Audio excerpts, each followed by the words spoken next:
والقدر خيره وشره من الله تعالى والبعث بعد الموت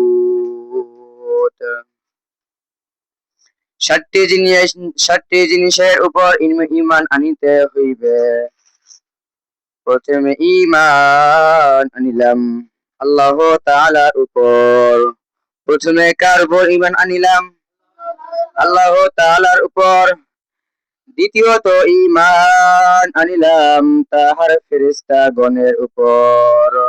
আল্লাহ তাআলার ফেরেশতাগণের উপর দ্বিতীয়ত ঈমান আনিলাম। তৃতীয়ত ঈমান আনিলাম তাহার কিতাব সমূহের উপর। কিতাব, এই যে কিতাব কি আমরা কি পড়তে পারি? কেউ পারি এবং কেউ পারি না। আমাদের সবাইকে কিতাব পড়া শিখতে হবে, কি বলেন? চতুর্থ ঈমান আনিলাম তাহার কিয়ামতের দিনের উপর। কিয়ামতের দিন এতই কঠিন, কিভাবে আমরা জাহান্নামের আগুন আমরা সহ্য করব? আমরা কি জাহান্নামের আগুনকে সহ্য করতে পারবো কি পারবো না বলেন দেখি? দুনিয়ার আগুনের চেয়ে জাহান্নামের আগুন কয় গুণ বেশি? ৭০ গুণ বেশি। দুনিয়ার আগুনটি আমরা সহ্য করতে পারি কি পারি না? তাহলে আমরা জাহান্নামের আগুন আমরা কিভাবে সহ্য করব? আল্লাহর হুকুম মানতে হবে কি হবে না? আল্লাহ যেভাবে চলতে বলছেন সেইভাবে চলতে হবে।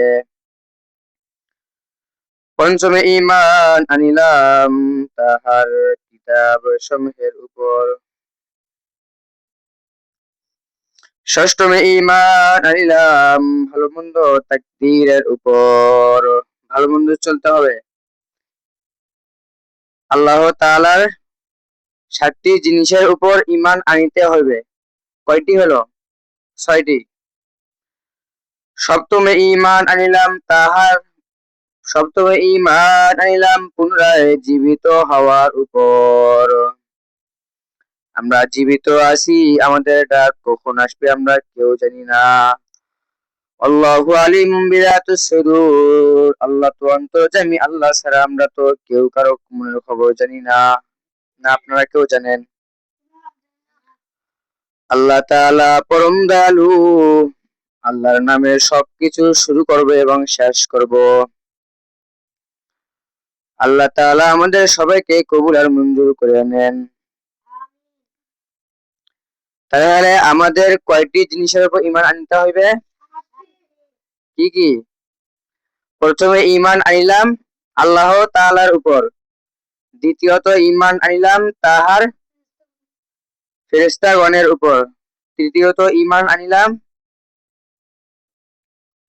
তাহার কিতাব সমূহের উপর। চতুর্থে ঈমান আনিলাম তাহার রাসূলগণের উপর। পঞ্চমে ঈমান আনিলাম তাহার কিয়ামতের দিনের উপর। ষষ্ঠমে ঈমান আনিলাম ভালো মন্দ তাকদীরের উপর। সপ্তমে ঈমান আনিলাম পুনরায় জীবিত হওয়ার উপর। তাহলে আমরা কি এই ৭টি জিনিস কি মানতে রাজি আছি না নাই? মানতে হবে তো ইনশাআল্লাহ। সবাই মানার চেষ্টা করব। লা ইলাহা ইল্লাল্লাহু মুহাম্মাদুর রাসূলুল্লাহ। আল্লাহ যিনি আমাদেরকে মৃত্যুর সময় জবানে জানি এই কালিমাটা পড়ে দেয়, নাকি পড়ার সবাই চেষ্টা করব। লা ইলাহা ইল্লাল্লাহু মুহাম্মাদুর রাসূলুল্লাহ সাল্লাল্লাহু আলাইহি ওয়াসাল্লাম। অর্থাৎ আল্লাহ ছাড়া ব্যতীত ইবাদতের উপযুক্ত আর কোনো মাবুদ নেই।